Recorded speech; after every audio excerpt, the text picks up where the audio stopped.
अपने अंदर में छुपी हुई अपार शक्ति को जगाने का सबसे सटीक तरीका क्या है? उसे कैसे जगाया जा सकता है? उसकी सटीक विधि, सरल विधि क्या हो सकती है? क्योंकि संत तो सभी कहते हैं तुम्हारे अंदर में असीम शक्ति छुपी हुई है, असीम पावर छुपा हुआ है। तुम ब्रह्ममय हो, तुम परमात्मामय हो, तुम भगवानमय हो, तुम अवतारी हो, तुम्हारे अंदर में दिव्य आत्मा का निवास है। तो इन सब चीजों को हम कैसे जानेंगे? एक सामान्य मनुष्य को सुन करके वो उसे त्याग देता है, उसके लिए सारी बातें महत्वहीन हो जाती हैं। उनमें से कुछ लोगों के संस्कार जागृत होते हैं, उनका प्रारब्ध उत्तम होता है, वो प्रभावित होते हैं और इसे जानने का प्रयास करते हैं। जो साधक इन सब चीजों को जानने का प्रयास करते हैं, इस मार्ग पर आने का प्रयास करते हैं, उनके साथ ये दुविधा उत्पन्न होती है, ये प्रश्न खड़ा हो जाता है कि अंदर में छुपी इन शक्तियों को कैसे जागृत किया जाए। उन्हें फिर एक विधि की आवश्यकता होती है, जो विधि संतों के पास होती है। विधियां अनेक हैं, अनगिनत हैं, बल्कि यूं कहूं तो कोई विधि नहीं है। आपकी श्रद्धा और भाव उत्तम होना चाहिए, आप अपनी विधि से उसे जागृत कर सकते हैं। आपको बस जानकारी इतनी आवश्यक है कि जिन साधनाओं को आप करते हो, उन साधनाओं में कहां कहां, कैसे कैसे, क्या क्या घटनाएं होती हैं, उन घटनाओं का तात्पर्य क्या होता है, क्या संकेत मिलते हैं, उस संकेत के मिलने के बाद हमें क्या करना होता है, किस साधना में आगे कैसे बढ़ना होता है, ये सब की जानकारी होना आवश्यक होता है। इन्हीं सब चीजों को जानने के लिए अध्ययन सूक्ष्म अवस्था में रूह के रूप में, जो आपके अंतर ध्यान होकर के अंतर की ही स्थिति में आकर के आपकी जो मदद कर सकता है, उसे ही हम रूहानी गुरु कहते हैं, उसे ही हम सच्चा उस्ताद कह सकते हैं। वही गुरु उस परिस्थिति में आकर का समाधान कर सकता है और किसी के बस की बात भी नहीं होती है। जो सच्चा गुरु होता है वो रूहानियत से ही कार्य करता है, क्योंकि भजन में रूहानियत की ही आवश्यकता होती है, शारीरिक क्षमता की आवश्यकता नहीं होती है। शरीर की शारीरिक अवस्था की जो क्षमता होती है वो समादिष्ट होने तक ही होती है। उसके उपरांत तो फिर रूहों का सफर है, उस रूह में रूहानी गुरु होना चाहिए। जो रूहानी गुरु होता है वो आपकी मार्गदर्शन भी करता है और मार्गदर्शक भी बनता है, आपकी तमाम बाधाओं को काटता है, रोकता है और आपको संरक्षण देता है।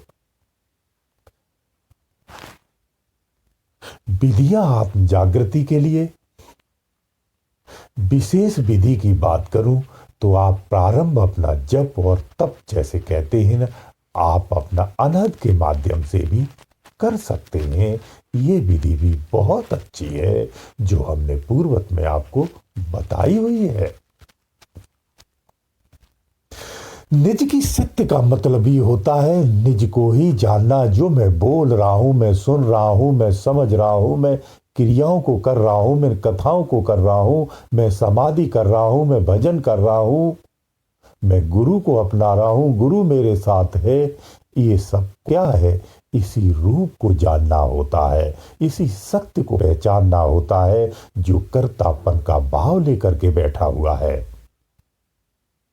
इसकी वास्तविकता को हमें जानना होता है, इसी की वास्तविकता को हमें स्वयं में ही स्वयं को कर्ता भाव से ही खोजना होता है। जब कर्तापन भाव से हम अपनी वास्तविकता को खोज लेते हैं, उस दिन कर्ता भाव नष्ट हो जाता है, यानी मैं जिसकी खोज कर रहा था मैं ही नष्ट हो जाता हूं और जो सर्वत्र है वो स्वरूप हो जाता हूं। ये पाड़ी फिर सर्वत्र होने लगती है। एक विशेष स्थान के लिए नहीं होती है। इसी को हम लय, इसी को हम मुक्त, इसी को हम पार कहना कहते हैं, जिसको मैंने आपको सरलता में कहा है। इसके अलावा जीवन में आपको और कुछ भी नहीं करना होता है। यही करने के लिए ही आप अवतरित होते हैं, जन्म लेते हैं। अवतार होना कोई बड़ी बात नहीं होती है, क्योंकि आप स्वयं में भी तो एक अवतार हैं। जिस जन्म को जो आप जीते हो, उस जन्म को आप साक्षित कर लेते हैं या साक्षर कर लेते हैं। सात्विक अवस्था से कर लेते हैं, तो आप इसी जन्म को अवतारी कहा जाता है। वो अवतारी हो जाता है। समाज में दूसरों के लिए वो प्रेरणा बन जाता है, उदाहरण बन जाता है। क्योंकि जिनकी आप पूजा करते हो, जिन्हें अपना अनुयायी मानते हो, जिन्हें अपना देव मानते हो, वो सारे गुण तुम्हारे अंदर में भी होते हैं। हमारे गुण छुपे होते हैं, जागृत नहीं होते हैं, अपने प्रभाव में नहीं होते हैं। यानी हम मानव पटल पर नहीं होते हैं। इसी को मानव पटल कहते हैं, जहां समस्त मानवीय शक्तियां अपने प्रभाव में होती हैं। उसी को हम मानव पटल कहते हैं। संत जो युक्ति बताते हैं, अपने मानवीय शक्तियों को ही जागृत करने के लिए कहा जाता है। एक जागृत साधक जो होता है, मानव पटल पर ही होता है। उसी को हम मानव कहते हैं। मानव की वास्तविक परिभाषा यही है, अगर अध्यात्म में अपनी भाषा में कहा जाए। भिन्न भिन्न रूपों में शाब्दिक रूप से मानवीय परिभाषा कुछ भी कही जा सकती है, लेकिन ज्ञान वर्धक वास्तविक यही प्लेटफॉर्म होता है।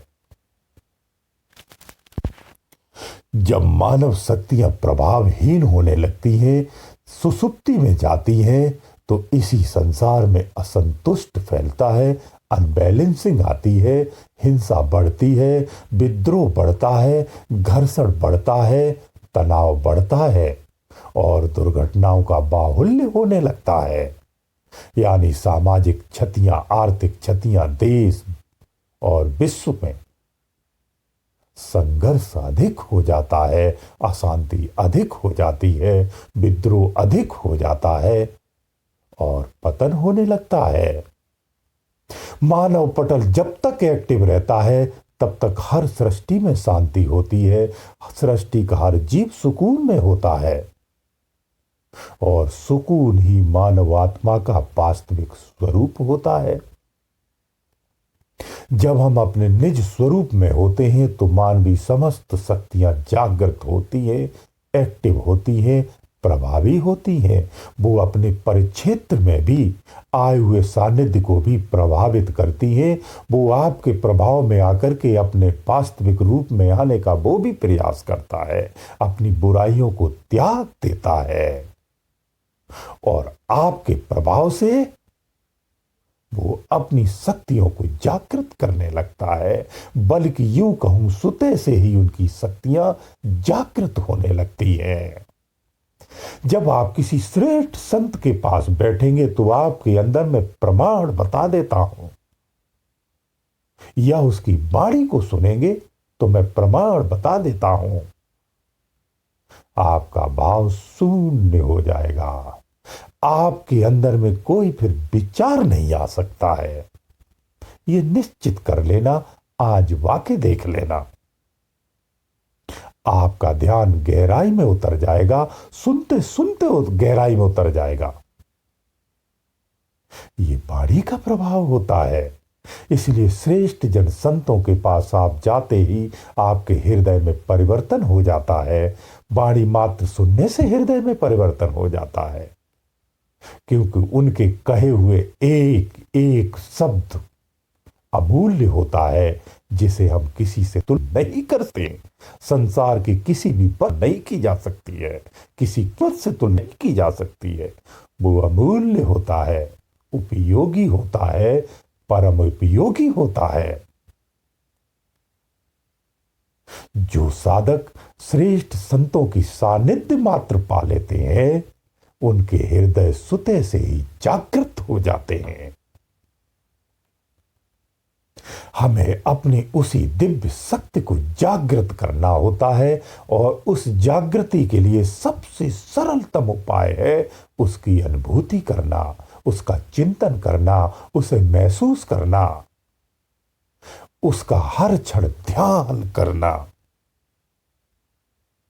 ये अंतर सत्य जागृत हो जाती है। आप भले ही कोई साधना नहीं करते हैं, भले ही आप कोई जप नहीं करते हैं, भले ही आप कोई पूजन नहीं करते हैं, आप कुछ नहीं करते हैं, सिर्फ आत्मिक चिंतन करते रहना, आपकी समस्त मां सुते से ही जागृत होने लगती है। और निश्चित रूप से आपके जीवन में कोई न कोई ऐसा निश्चित संत आएगा, श्रेष्ठ संत आएगा, वो सम्मुख हो या दूर बैठा हो, आपके भाव को जगा करके रख देगा और उसे और भी बल देते हुए अध्यात्म की शक्तियां, अध्यात्म उपलब्धियां प्राप्त करा देता है, सहज में ही करा देता है। इसलिए अगर आप आध्यात्मिक ही हैं, तो आपको अपने विवेकी रूप में ही सदा रहना चाहिए। अगर संसारी रूप में आप रहते हैं, तो आध्यात्मिक चीजों को कभी भी प्राप्त नहीं कर पाएंगे। प्राप्त करने के बाद भी आप उसका कोई लाभ नहीं उठा पाएंगे, उससे वंचित रह जाएंगे। गुरुदेव दयालु।